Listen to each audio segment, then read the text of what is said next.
नमस्कार विद्यार्थी मित्रांनो, ग्रो ए आय लाडक्या चॅनलवर तुमचे मनापासून स्वागत आहे. विद्यार्थी मित्रांनो, 2021मध्ये सुद्धा आपण TETचे मार्गदर्शन केले होते. आता आपण परत 2024च्या TETसाठी सुद्धा मार्गदर्शन करणार आहोत.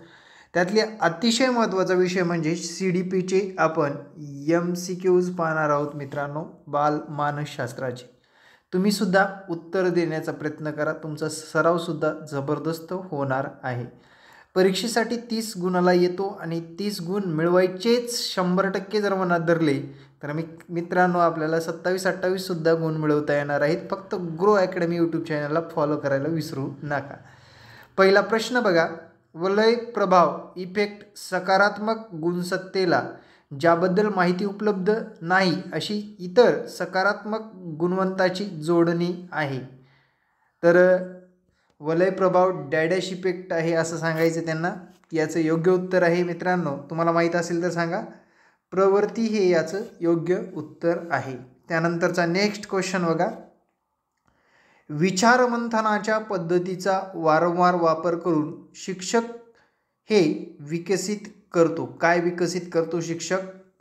तर बुद्धिमत्ता विकसित करतो, हे याचं करेक्ट उत्तर आहे.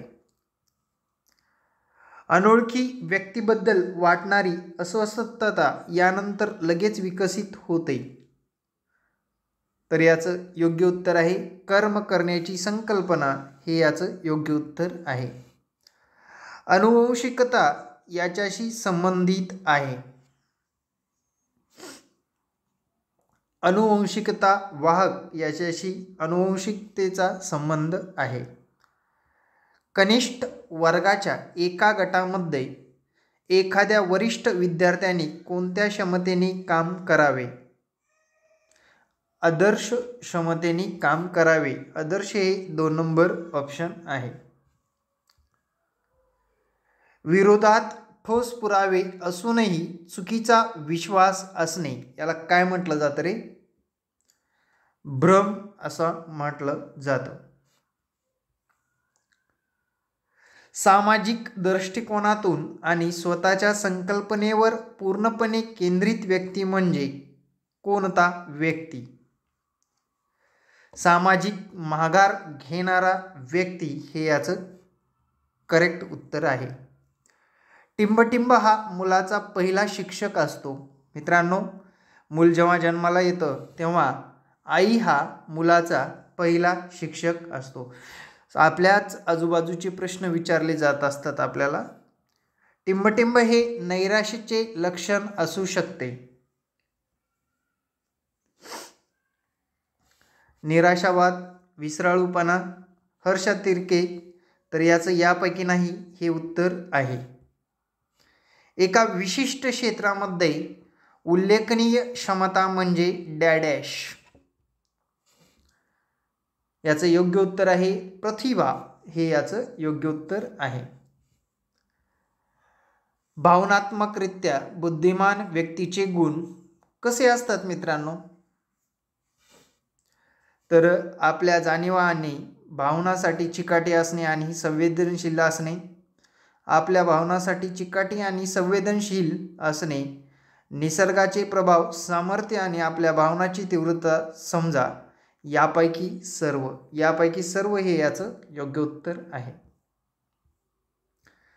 डॅडॅश व डॅडॅश ADHDचे वैशिष्ट्य आहे.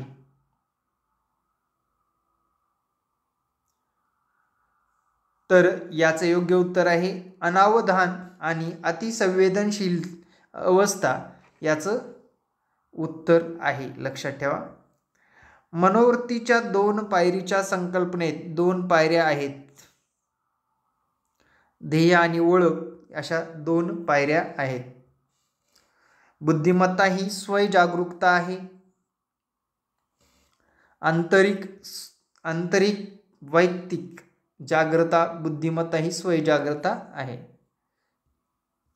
मानसिक वय आणि कालक्रमावर वय यातील संबंधाचे गुणोत्तर म्हणून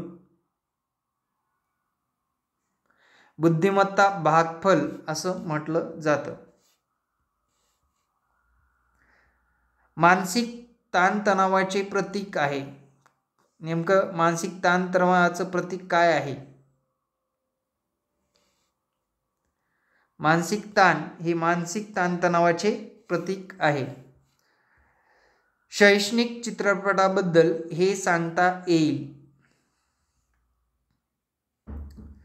तर असल्या प्रकारच्या चित्रपटाचा स्वरूपाचा ते मुख्यतः व्यावसायिक चित्रपटापेक्षा वेगळा असतो. शालेय विद्यार्थ्यांद्वारे बनवले गेलेले चलचित्र अपयशी ठरले आहे. युद्ध घडामोडींद्वारे चित्रपटाचा शैक्षणिक उपयोग दशकापासून चालत आहे.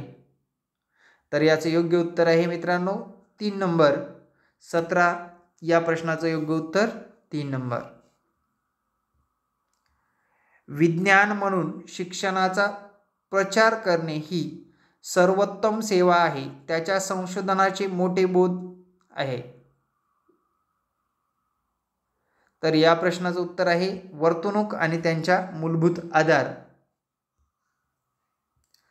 वचनबद्धता, चिकाटी, संयम, कष्ट, दक्षता उद्देशाला धरून वर्तन आहे. उद्योजक कौशल्य उद्देशाला धरून वर्तन आहे. क्रिया सुरू करण्यासाठी किंवा पूर्ण करण्यासाठी औदासिन्य आणि सामर्थ्याचा मार्ग म्हणजे डॅश. अवोहेशन हे याचं योग्य उत्तर आहे.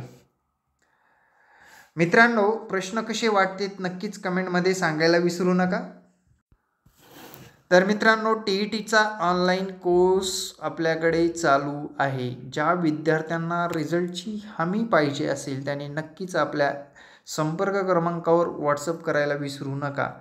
3 महिन्याचा कोर्समध्ये 6 महिने मिळणार आहे मित्रांनो. तुम्हाला कोर्सची व्हॅलिडिटी 6 महिनेसुद्धा भेटणार आहे. मोफत नोट्स असतील, टेस्ट असतील, ई-बुक असेल, डिजिटल बोर्डवर लाईव्ह क्लास असतील, सर्व विषयाचे रेकॉर्डेड लेक्चरसुद्धा मिळतील. टेस्ट सिरीज असेल, जुन्या प्रश्नपत्रिका विश्लेषण केलं जाईल. लेक्चर एखादं मिस होत असेल किंवा तुम्ही कामावर वर्किंग असाल तर तुम्हाला ते लेक्चरसुद्धा नंतरसुद्धा पाहण्याची सुविधा उपलब्ध करण्यात आलेली आहे. माझा संपर्क क्रमांक आहे 9665484048. असो, चला मित्रांनो, ज्या विद्यार्थ्यांना लाभ घ्यायचा आहे त्याने लवकरात लवकर घ्या. फक्त आणि फक्त 2 दिवसासाठी ऑफर आहे. आजच ॲडमिशन बुक करा. बॅच चालू झालेली आहे. चला 21 नंबरचा प्रश्न पहा. खालीलपैकी काय मानसिक क्षेत्राचा भाग आहे? कृतिकौशल्य, वर्तनशैली, स्मृती यापैकी कोणते नाही? योग्य उत्तर काय आहे? मानसिक क्षेत्राचा भाग वर्तनशैली हे याचे योग्य उत्तर आहे. उत्तेजक प्रसंगामध्ये जीवने दिलेल्या प्रतिक्रियाच्या रचना ज्या संतुलनाला बिघडवतात त्याला डॅश म्हणतात. योग्य उत्तर काय आहे? थोडीशी चूक आहे मित्रांनो याच्यात. ताण असं म्हटलं जातं. सामाजिक आदेशाचा आदर, आपल्यापेक्षा मोठ्यासाठी, तरुण आणि गरजूसाठी वचनबद्धता म्हणजे डॅश. सामाजिक कौशल्य हे याचं योग्य उत्तर आहे. ओढ, मोनियामध्ये खालीलपैकी एक वगळता सर्व आढळते. योग्य उत्तर काय असेल? विनोद हे जर काढून टाकलं सर्व आढळते. हर्षित ते अतिरेक असेल, चळवळ असेल, विचारविषयक विकार असेल, हे सगळे ओढ मोनियामध्ये आढळतात. POX ही संकल्पना सुचवून मानस रोग तज्ज्ञाचे मत असते की यामध्ये संतुलन असावे. कशामध्ये संतुलन असावे? व्यक्ती, इतर व्यक्ती आणि वस्तू मनोवृत्तीमध्ये संतुलन असावे. प्रतिभासंपन्न विद्यार्थी असा असेल. नेमका कसा प्रतिभासंपन्न विद्यार्थी असतो? स्वतंत्रपणे निर्णय घेणारी व्यक्ती ही प्रतिभासंपन्न असते. मानसिक क्षमतेत समाविष्ट आहे. नेमकं काय मानसिक क्षमतेमध्ये समाविष्ट आहे रे?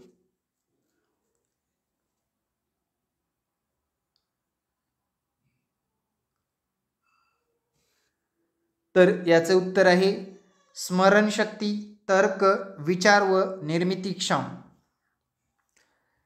एखाद्याची आपली गुण, मनोवृत्ती किंवा व्यक्तिगत प्रक्रिया इतरांना दर्शवण्याच्या प्रक्रियेला म्हणतात